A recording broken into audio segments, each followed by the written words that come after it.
book is The Long Walk, and it is an incredibly powerful tale. But tell me, do you feel lucky to be here tonight? Well, absolutely. I mean, there's certain levels of luck there, I think. I felt lucky just to be coming home alive.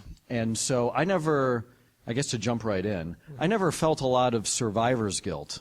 I didn't ask for meaning about why I lived and some of my friends died. It didn't seem like, I don't know, that question just didn't make any sense. So I guess I felt lucky enough to do that. And then I write the book, and I felt lucky to get published, and then I start doing these events, and I start doing media and start having these experiences and getting flown around and doing events that I never thought I would do.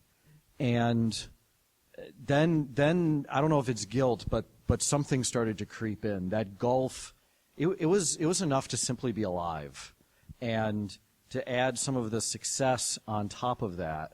The gulf between my friends who were in the ground and me, who's now sitting on stage with you, it's grown too much, and I don't know what to do about that necessarily, except that I talk to my friends about it, and they're supportive, and they my EOD brothers, and they say it's tell some stories, try to communicate with folks about what it was actually like over there, and so maybe if I'm in this position, then I'll try to do that to the best of my ability. So if you become a best-selling author, is that going to make you feel even worse? Probably. Right now I'm critically acclaimed, which is I don't know. That means you didn't sell enough books, I guess. But yeah, and we've talked a little bit about luck, and I'll steal your thunder that you say take luck, not good luck, right? And I feel like I don't know if luck had anything to do with it. I think luck starts to ascribe some meaning as well. So when I say I'm lucky to be here, I just mean like it could have worked out. It could have worked out differently. Maybe it should have worked out differently. There was a decent chance it was going to. But is that luck sounds almost more mystical to me, like there's some force out there. And if you're riding a hot hand to the craps table, I'm not sure if there's any.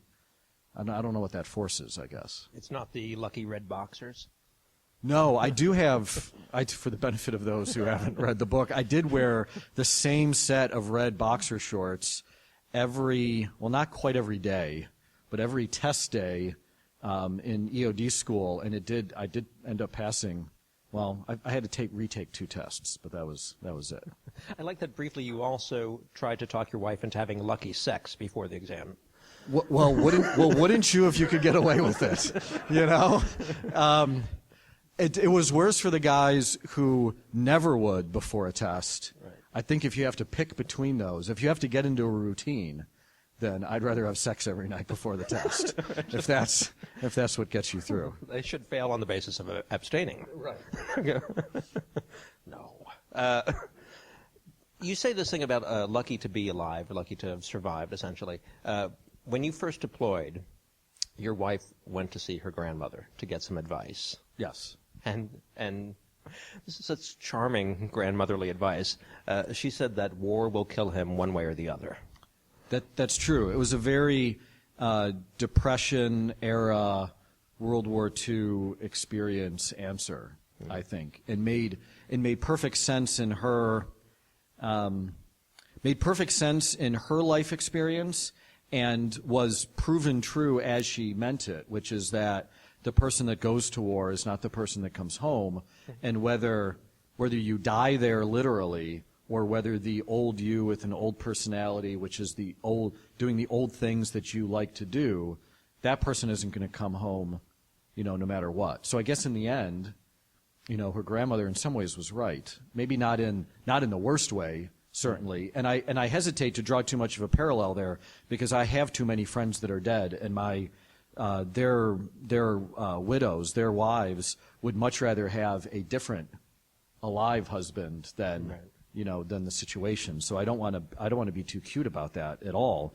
But yeah, that there's I forget which tribe it is, but there is a Native American tribe that essentially has a funeral, or used to, 100, 200 years ago, would have a funeral for its warriors before they went into battle. The idea meaning that whoever comes back from this battle will not be the people that we send.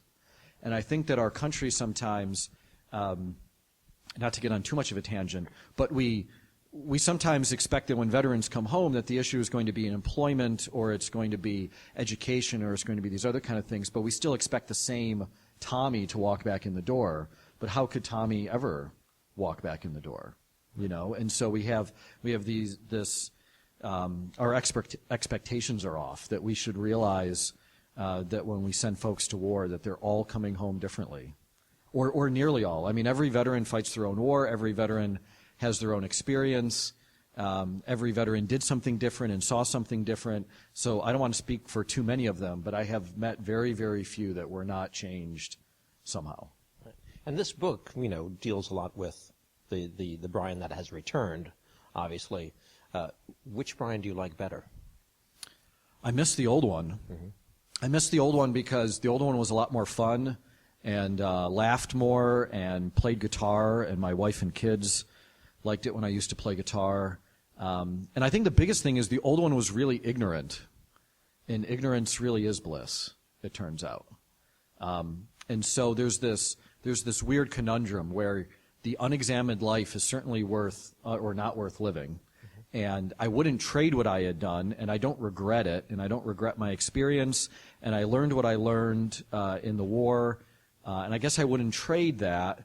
But when I remember being ignorant, or when I see, I don't know, it's easy in this country, despite what happened today, it's in Boston, it's usually very easy to feel insulated from all of that, and your ignorance can be preserved.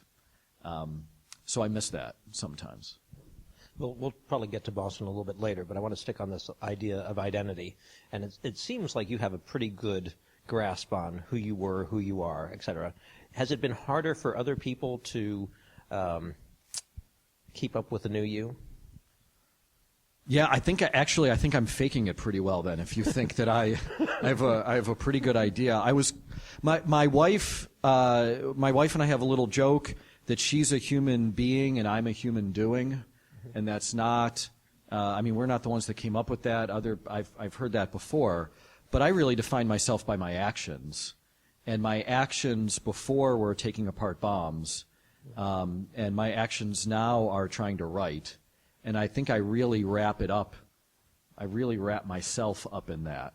But it's interesting that you bring up. Did people have trouble keeping up with that? My wife often felt like she couldn't keep up with all of the changes, either from going to see the psychologist or just the different ways that the crazy feeling was impacting me.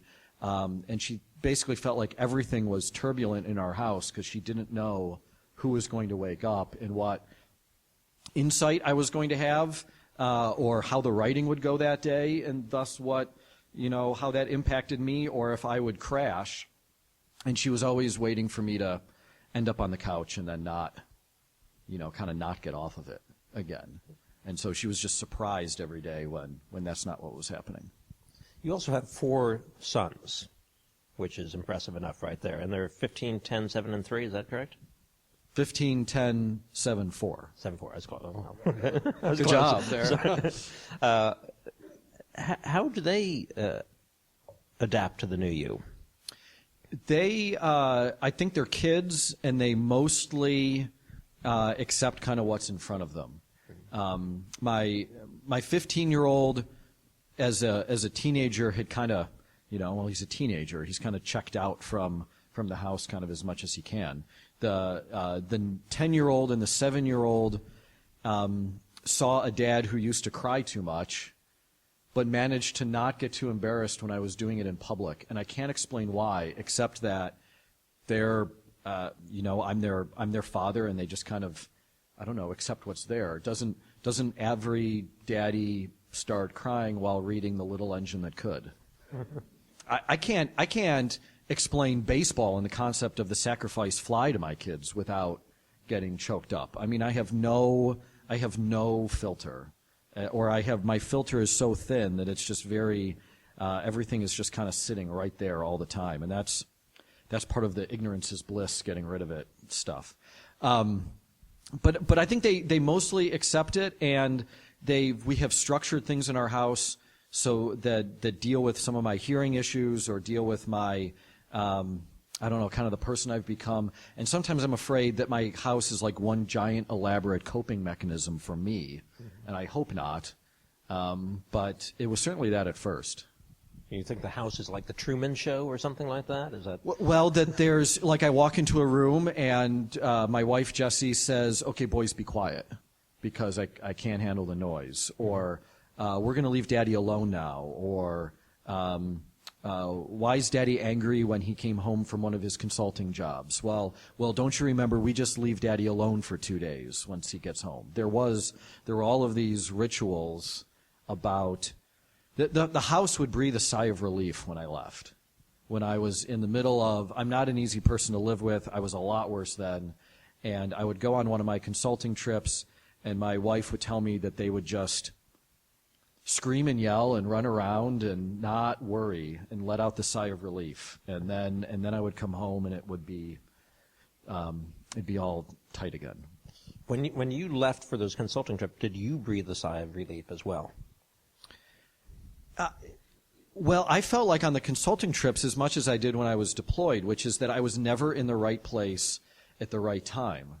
When I was deployed, I thought about my marriage that was breaking apart at home and not being the father to my children the way I wanted to be and all of this stuff. And then when I was home, I felt like I should have been in country because that's where my friends were and they were getting killed. And then the same thing happened as a consultant. I was either not fulfilling my responsibilities at home, or if I was home, I wasn't making any money to pay the bills, and there was always more work to be done. And if I could just teach one more class or help one more group, hey, these guys are getting ready to go. We need to make sure. There was always, I was on the road 30 weeks a year, and it's a 2-week class, so 15 units a year. And we would come to Fort Lewis once a year or so. And we would, that's 15 units a year that you're getting ready to deploy. And, we lost, there were a couple years there where we lost 17, 18 EOD technicians in country. And when you've taught that many classes, you know all of those guys.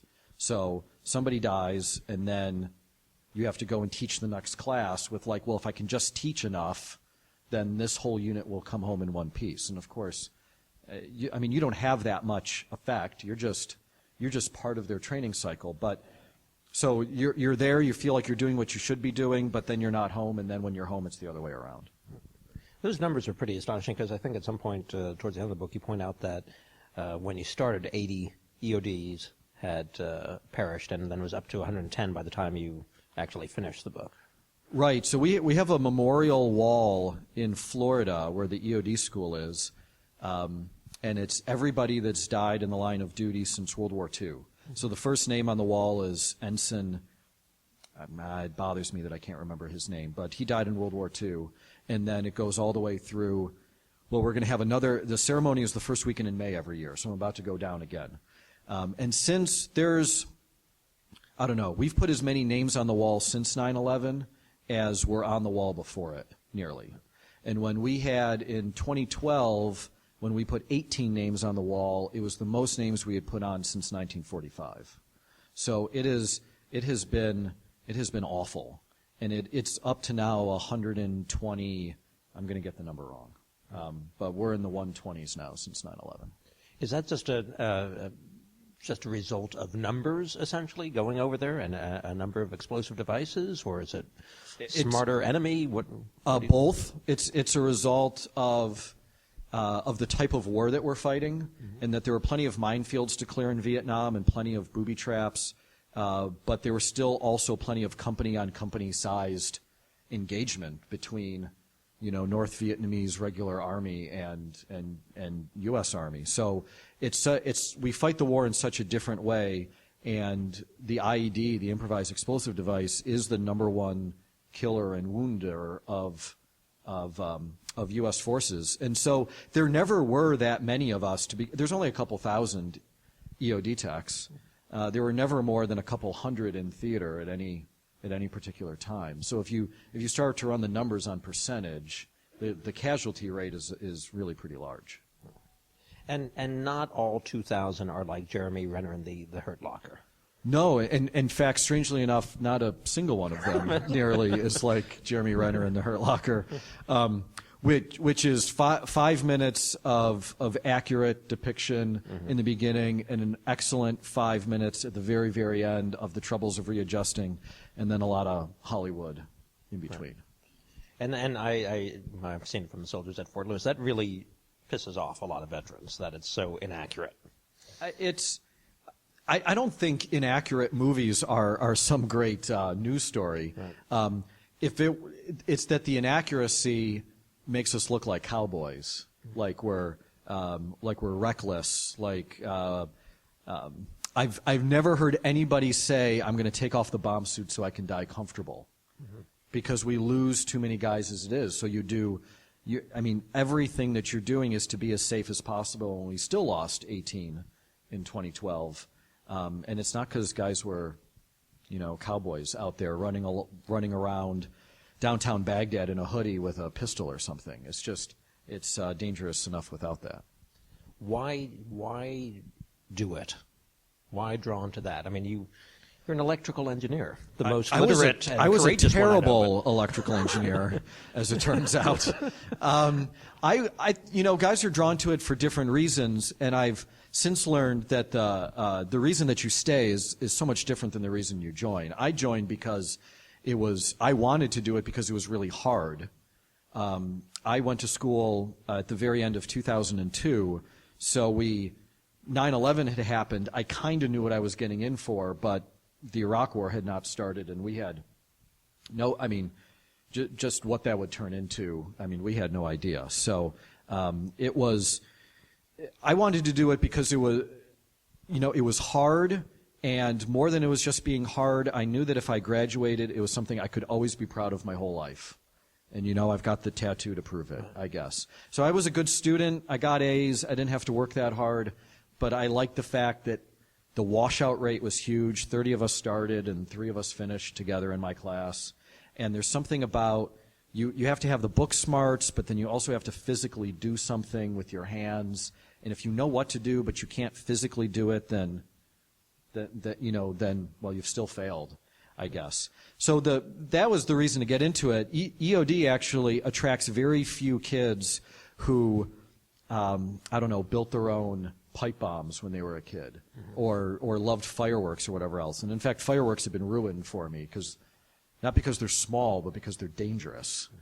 So I don't have the interest anymore. But so it attracts very few guys like that. It's mostly quirky guys who used to take apart their parents' alarm clock just to figure out how it worked, and then had no interest in putting it back together again. Because if you put it back together, that makes you an engineer, right. And you don't build things; you take them apart. Right. So they want to know how everything works. And they're just off a little bit, and they were decent students but not great students because they were bored in school and they couldn't be bothered, and they were definitely too cool for school. So you get all those guys together, and when that's why a lot of them join the challenge, maybe a little bit of the adrenaline, whatever else. You stay in because they're your family now, and somebody's trying to kill them, right. And if people were trying to kill your family, you do whatever you can to keep them alive, and that means staying in and going back over and over again, because if I'm just on the next tour, maybe everybody comes home. That's one of the things I found amazing working with the soldiers down at Fort Lewis is that despite whatever, significant emotional or physical scars these guys have, most of them are itching to get back. Yeah, and I think if it's not a feeling of luck, I don't know if gratitude is the right word. I think there's this mantra that somebody has it worse than you. So I have a very mild traumatic brain injury, and I'm lucky that mine's not. I feel gratitude that mine's not worse. my friends that have lost a leg feel lucky they didn't lose two. If they lost two, they didn't lose an arm. If they lost three, I know a guy who lost three, then he didn't lose all four. If they lost all four, they're not dead. Somebody always has it worse. And so there's no time for belly aching and complaining. You need to get back over there and get back to work. Isn't there a time for self-pitying, though? I mean that in the best of all possible ways. If there was, I would do it with my brothers and, I don't know, not talk about it, I guess. I think there's time for grief. There's time for grief in a very, it's why we get together every year for the memorial. That's not a tough guy symposium. That's, that's a lot of tears and hugging and remembering and telling stories and drinking too much and telling more stories. And yeah, it's not, maybe not pity, but certainly a sense of shared sacrifice and, grief for what you've lost. You mentioned the TBI, which is something that is a little easier to diagnose and a little more literal and out there. Working down at Fort Lewis and in the papers, we hear a lot about PTSD, or PTS as some now prefer to reference it. Right. And in the past it's been, battle fatigue and shell shock. Right. Go ahead. Well, was there a question there? There was, but you seemed ready to go. Oh, so. No. Well, what's the question? Let me answer the part that you want to know. Well, in your book, there's a sense that maybe you do not have PTSD. Right. Well, I don't, because PTSD is one specific diagnosis. In the DSM, the Diagnostic and Statistical Manual, which is kind of the Bible for psychologists and psychiatrists, to be diagnosed with something, you can't just be crazy. You have to have, certain things. And on the PTSD scale, I have, 6 of the 12 or something. I don't have enough. I don't check enough blocks. But I feel like you can, to go back to my thing about being a changed person, you can be plenty crazy, to use the term I use in the book, without being diagnosed with PTSD. And even in the end, the PTSD is really, there's a number of, you'll meet some psychologists who will tell you that where TBI stops and PTSD begins is not at all clear, or they're at least related. They're related in some ways from a brain damage standpoint to a brain chemistry standpoint. There is something physical going on in your head, whether it's chemical or damage, physical actual damage. So you can come back different. You can grieve your dead friends. You can mourn the person that you were before. You can jump at loud noises. You can wonder about the person you became, and when you realize what you were willing to do, you can realize the depravity of humankind and what people are willing to do to each other. And that doesn't mean you have PTSD. It just means that you went and experienced this thing and had this, reaction to it. And PTSD, the common mantra within the military is that it's a normal response to an abnormal event. And of course, you don't need to be in the military to have that. There's lots of ways to experience a traumatic event, and it not have it be related to military service, of course. Right. But one of those check boxes is a single traumatizing event over which you obsess. Right, it is. It's nightmares is a big one. I don't have nightmares. It's having the single event. Survivor's guilt can be wrapped up into that. There's because I don't have the one event, because I have a lot of events, because I sleep okay. Those were some of my disqualifying factors. But there's another way of looking at PTSD. It used to be that, you're right. We've called it a lot of different things. We've called it the 1,000-yard stare, and in the Civil War they called it soldier's heart, and thought it's when you wear gear too tightly and too much of it. We've blamed it on a lot of different things. But modern psychology really says it's related to fear. I feared for my own life, and that has affected me. There's kind of a new thinking on PTSD, and this is certainly not accepted by everybody, that it's less related to fear and more related to moral injury. Moral injury meaning the failure to do the right thing. the failure to succeed at what you were trying to do. And specifically in the military, that's the failure to protect often. Your goal is all your buddies come home. Or if I'm out in this Iraqi village, I'm trying to stop the bomb from going off. So if I failed to make the bomb to stop it from going off, or failed to keep it from being put out to begin with, I have failed in my role as a guardian. I have failed at the reason that I am here, and there's some moral injury related to that. What did I do that I shouldn't have done, and what did I fail to do? And that understanding of it, I don't know, makes a lot more sense to me, I guess, personally. And I'm curious if you feel like you've had any moral failure, because one of the things at the beginning of the book, you make it clear that some people work too hard to give the story a moral or to make it easy and comfortable for others.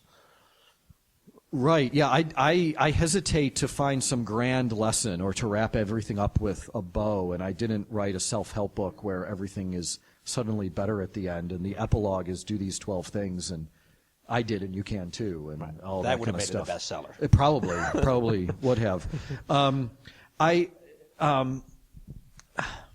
I guess it's, yeah. I don't want to.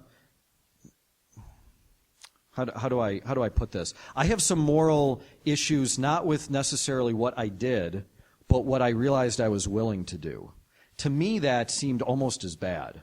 It was so I learned as a kid, growing up Catholic in Buffalo, that I had this conscience, and my conscience would keep me from doing things. But your conscience applied to things like stealing candy from the grocery store.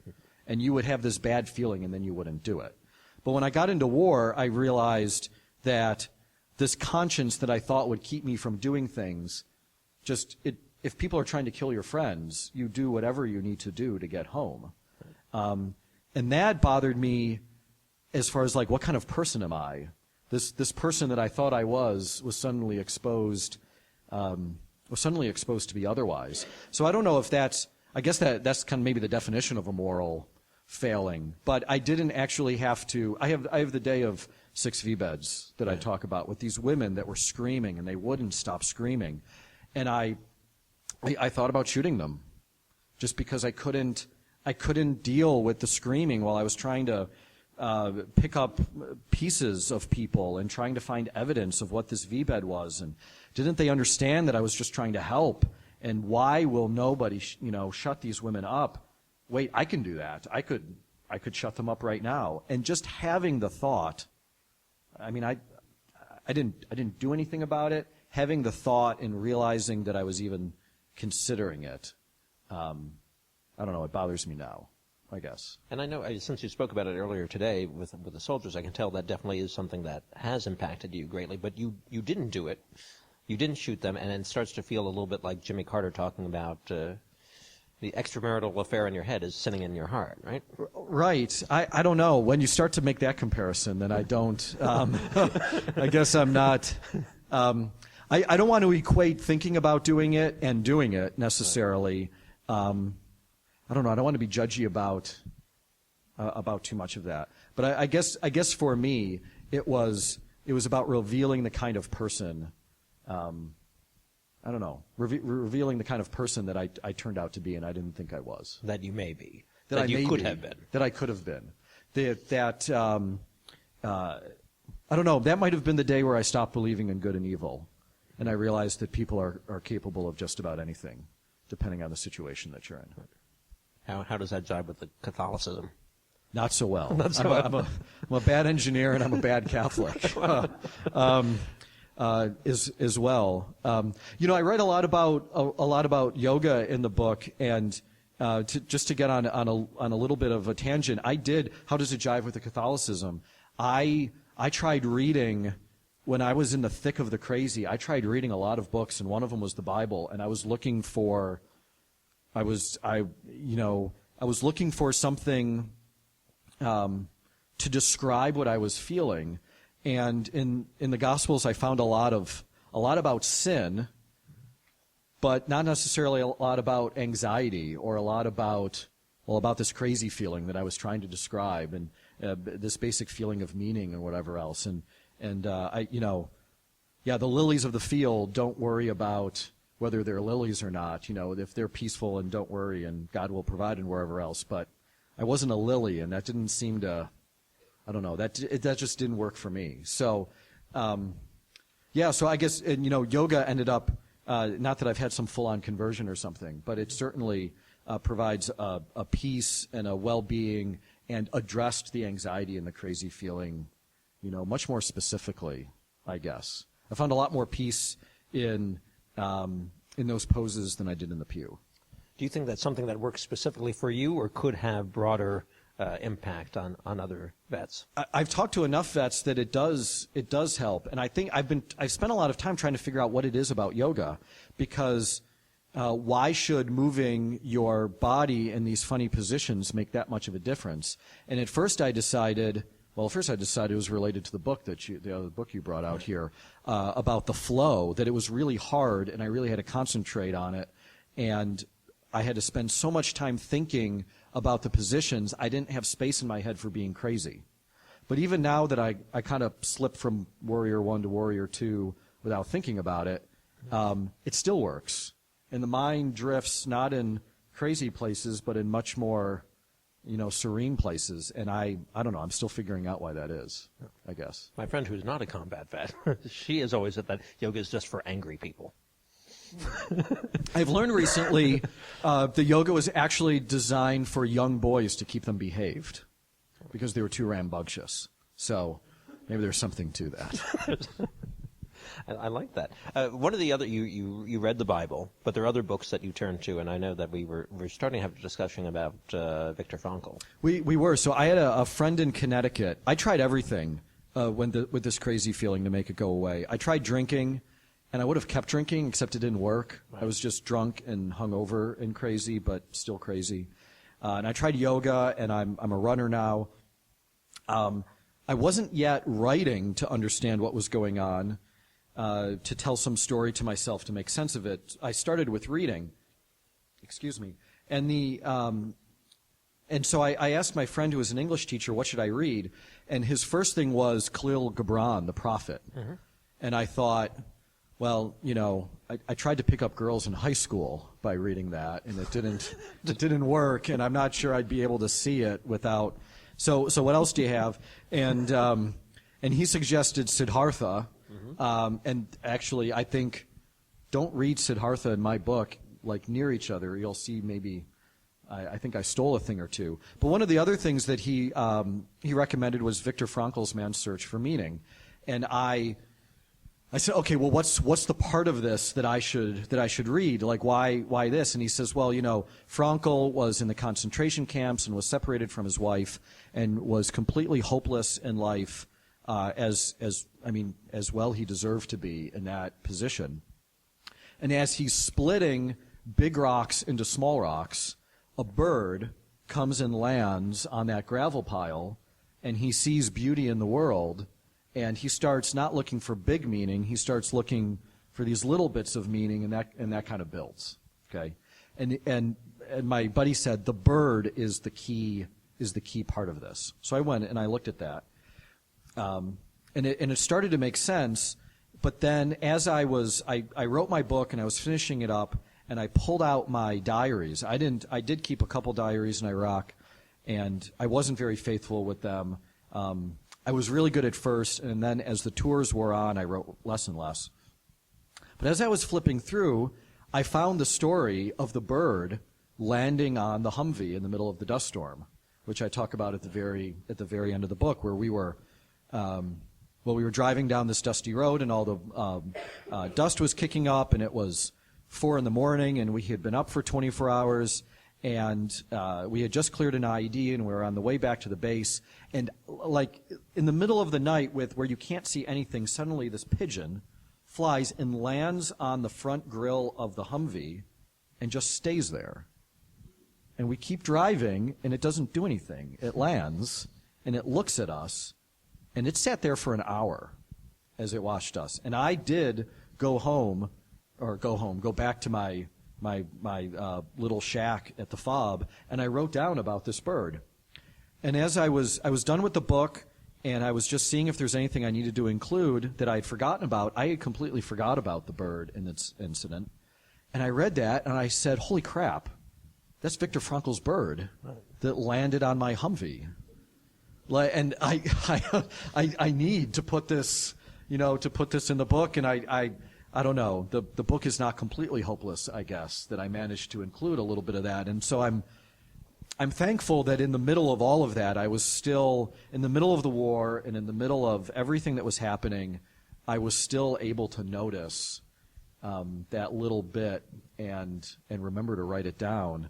And I guess I'm grateful that to myself, to my war self, that I managed to do that.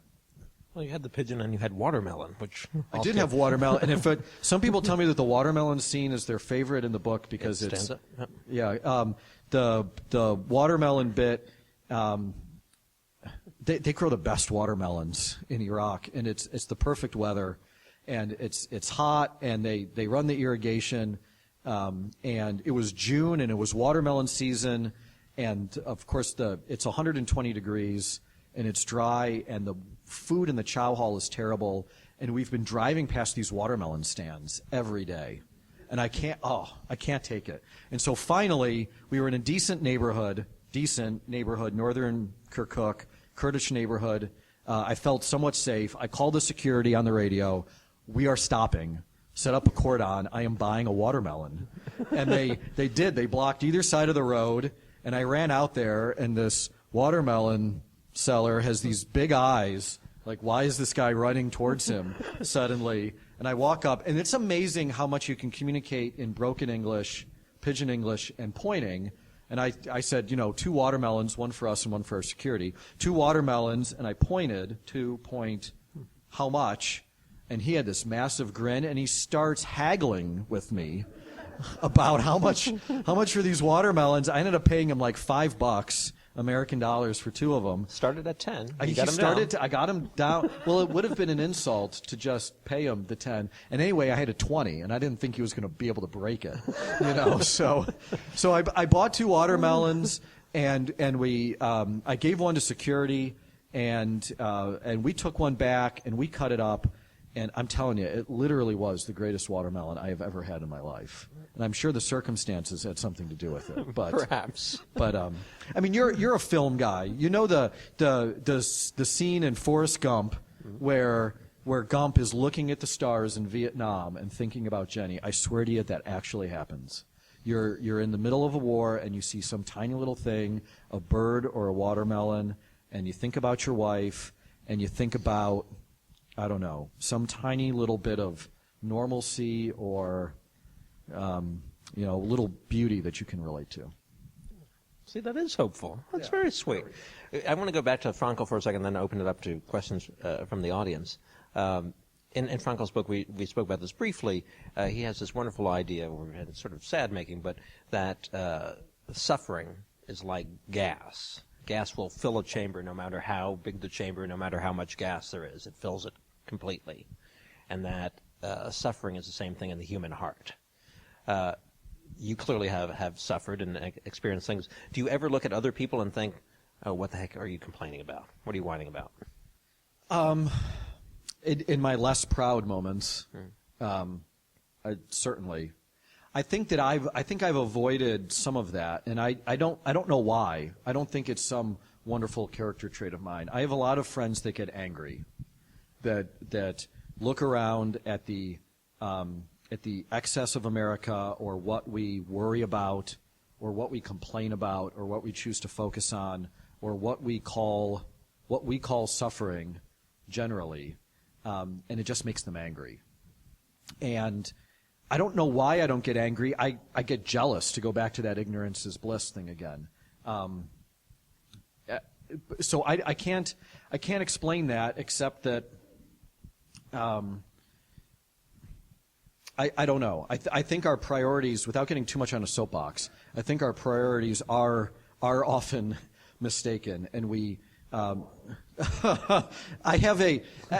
noted, a lot of veterans feel like a fish out of water when they get home, and they look around and they say, what does everybody complain about, and what do we Does anybody have any clue what we've been doing, we 2.5 million men and women who have gone to Iraq and Afghanistan over the last 12 years? Does anybody have any idea what's going on? And when the people that I've discovered that we sometimes have common cause with, strangely enough, I think the veterans and the anti-war protesters are often on the same team.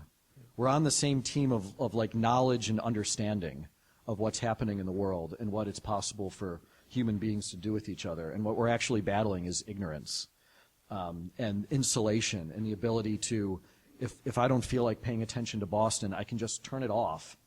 Because you know what? I can flip from CNN to E and learn something about Kim Kardashian and never have to think about, what's going on in Boston right now. So they, the veteran then, you have something in common with the Peace Corps volunteer. You have something in common with the AmeriCorps volunteer that's been working in inner city Detroit or something. Like it's that exposure to human suffering that are the ties that bind, I think. And I think that might be, if there's a definitive veteran experience, which again I hesitate to say, because everybody went somewhere different and everybody saw something different, but just the exposure to third world poverty, misery, starvation, lack of clean water, dead bodies in the street. I could go on and on and on, right? But just exposure to that, I think, is often, that's one of those things that you learn in war that you don't necessarily have to learn here in the United States. The question is, since I got so much technical training, how to take apart bombs, you get a lot of shooting training, you get a lot of how to do your job training, do you get the psychological training? You get half the psychological training. The average soldier gets half. Now, they're getting a lot more. So my answer from 05 and 06 and 07 is very different than a soldier might give you now, where we've learned a lot, and you get a neuropsych baseline before you go, so that way they can kind of measure the effects on your brain, and you get a lot more reintegration training. But the half that I got was how to train your brain to turn on, but I never got trained how to turn off. So you get very, very good at being aware of your surroundings. Thank you to who put, the chair to the wall. That I appreciate that. You get very good at identifying the threat, thinking through your plans of what you're going to do in response to the threat, all of that kind of stuff, but then not the dealing with the kind of person that makes you. Now, some guys did, strangely enough. There's an author, David Grossman, who is he wrote a book called On Killing. Came out in the mid-'90s, actually. He was a Army officer, psychologist at West Point. He now trains lots of people. He did go around to a bunch of Special Forces units and SEAL units and some other EOD units, just not mine. And this would have been back in 03, 04, 05, and said, okay, here's what you're getting ready to go and do.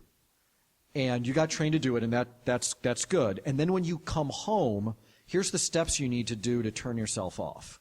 And those guys had a completely different experience coming back, and were able to, kind of turn it off a little bit more. Maybe, when I say different experience, not that it didn't affect them, but they were either more efficient with it, or they weren't wondering what was happening to them.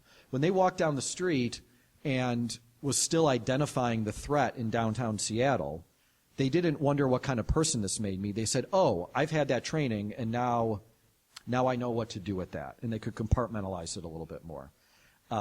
That's happening more than it used to, but I still remember when I got back from Kirkuk in 2006, my psychological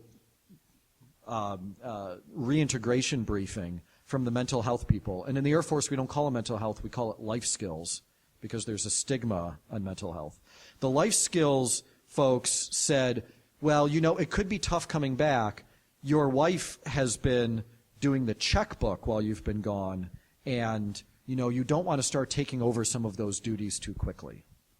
Not bodies and bombs and they gave us a briefing like we had come back from Kuwait in 1998, not Kirkuk in 2006. But it's getting better. I guess. How does feeling of duty to the buddies, when do you get to the point of finally realizing that maybe the mission is the problem, or do you start questioning it? It never happened there. You know, when you're there and sitting around the fire at night, we would talk about, is the explosives on the truck for tomorrow? Are we doing the raid on Friday? Is this guy getting enough sleep? Hey, Tommy stopped eating. We need to make sure Tommy starts eating again. You don't talk about the latest speech in Washington or weapons of mass destruction or any of that. It just, in country, it stopped being, it just was never an issue. We weren't Republicans or Democrats or any of that. It was so small. It just doesn't, like, how does this policy impact my buddy getting shot tomorrow? I mean, it's, of course it does. Of course one thing led to another, but while you're actually there's nothing you can do about the policy, but you can do something about getting shot. Eventually, and as I put this in the book, I said, you realize that you'll do anything to keep your friends alive, that they should never be there in the first place, and then they don't need to be kept alive, like only occurred later. But I think the funny thing is that, I guess my feeling now is that the country generally is just based, and this is based upon conversations with people, and of course I'm preaching to the choir a little bit because who chooses to come to, my book event on a Monday night, but generally the country is interested in tuning out and is exhausted by the war or bored with the war. Whatever it is, I feel like if we're too exhausted and bored to pay attention, then we shouldn't be doing it anymore. That wouldn't stop me from going back tomorrow, because if I could go back tomorrow and keep a friend alive, then I would. It's hard to separate any sort of political feeling about the war. I understand why some guys come home and get political. It makes total sense to me. Me personally, I cannot separate things like, was the war worth it? Should we have been there? Was it worth doing? Was it the right policy? I can't separate that from Matt and Ricky and Kermit and Jeff and, who are dead, and Dan Fye, who lost his leg, and I could go on and on and on, right? So I can't think about one without the other. I want to add, observationally, down at Fort Lewis, it's fascinating that there's much greater political diversity amongst the soldiers than I anticipated. But I have seen a similar thing, is that those differences that get into some really good debates about things at times on this level disappear between them the second they talk about redeploying or something. All those things go, they're equal, again, seemingly. So I find that fascinating. Yeah, and I think my generation, I think what we're struggling with on that is that we've had, over the last 12 years, men and women of goodwill have tried to go and do the right thing, and we've mostly failed. If you want to use as an objective measure, I count, there were plenty of bombs in Baghdad today, and there's plenty of IEDs and car bombings and everything else all over the country. So if you want to use it's not that the war in Iraq stopped, it's just that Americans stopped our participation in it. Right. So I've trouble viewing that as a success. Afghanistan is, we've had some successes in some places, and then we leave, and the valley turns into the place that it's been for 100 or 200 years. So we've gone and we've tried to do the right thing, and I think a lot of us bought into it. I bought into it, 9 years ago, and 10 years ago, whatever it is. And the fact that we've failed, I think, has sobered us a little bit, and so you hear some of that wide range of political discussion, but just because you failed once doesn't mean you don't keep trying, I guess. Or if it's not about the trying, it's about just keeping your friends alive, as I keep saying. Yes, sir. I was thinking that maybe like reading War and Peace might give you a perspective on the notion that there isn't such a thing as a successful war. I know that within the Catholic Church, which I was raised in, there is the notion of a just war. But I myself have come to believe there isn't such a thing. And the amount of suffering that we feel when one of our friends gets killed is one event in the human experience. But when I look at the scales of justice going on here, the amount of suffering that we have rained upon countries like Vietnam and upon Iraq and Afghanistan, to me, absolutely, there is no defense for it. And I would go to the part of the Bible where Christ says, "Put down your sword and follow me." Because the amount of suffering that those swords create always just lead to more suffering. Not only for the person who gets stabbed, but for the person who does the stabbing. And I agree with you now, and I don't think I think my definition of a just war was pretty broad before. Like I said, I bought in a lot more. I thought we were going to fix something and solve something, but I'm much closer to you now than I was, certainly.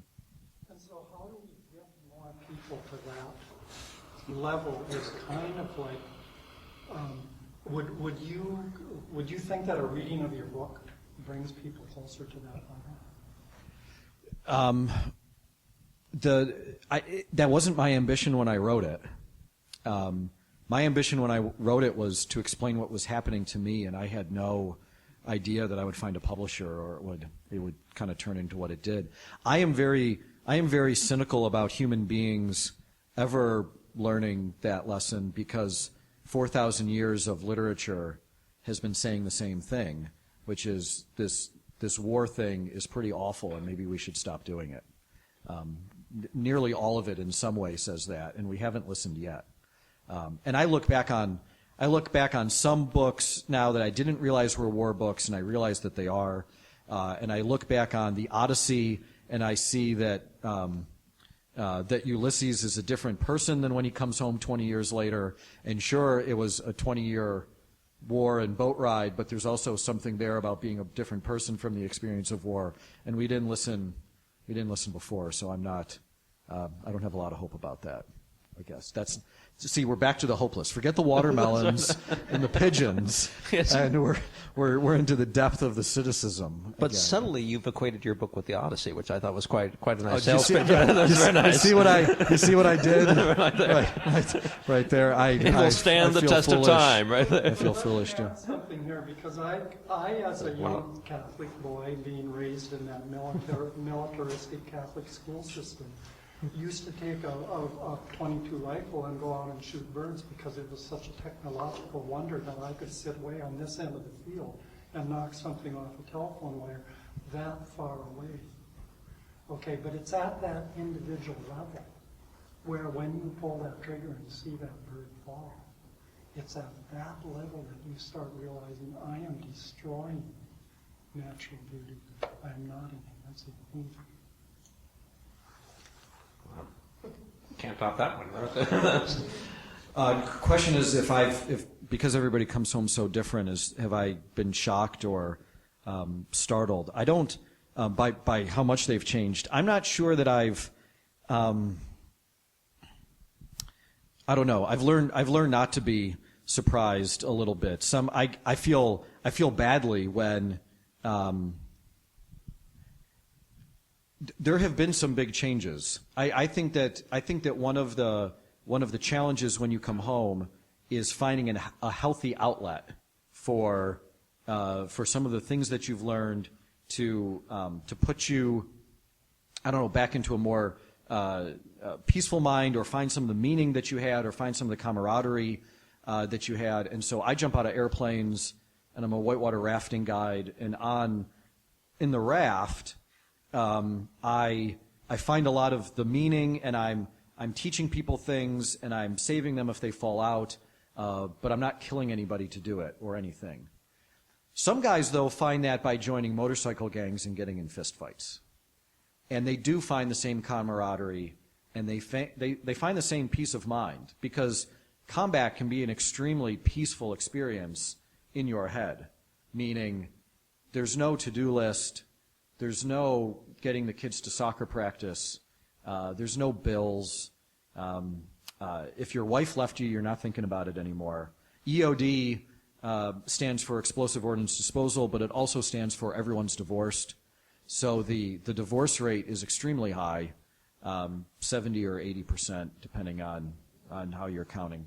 So, people find,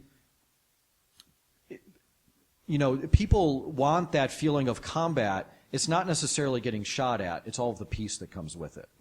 And so people will find some odd outlets, like the motorcycle gang stuff, to be able to find that again.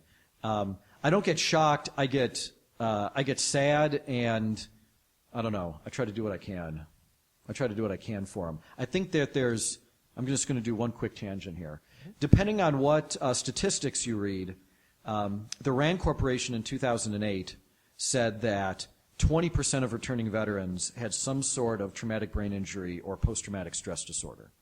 I saw a recent statistic that said, from the National Disability Center or National Center on Disabilities, I forget which one, they estimate it's 40%. So even if it is 40%, that means 60% of veterans had some experience and they didn't come home crazy in finger quotes.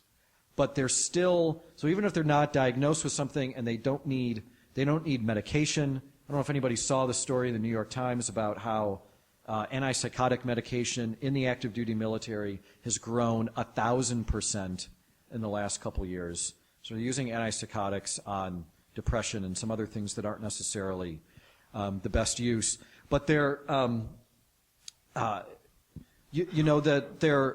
they don't have those issues, but they still, I don't know. They still have things that they're dealing with, and so they deal with it in different outlets. And so it's the folks that really do need serious help, we should get serious help.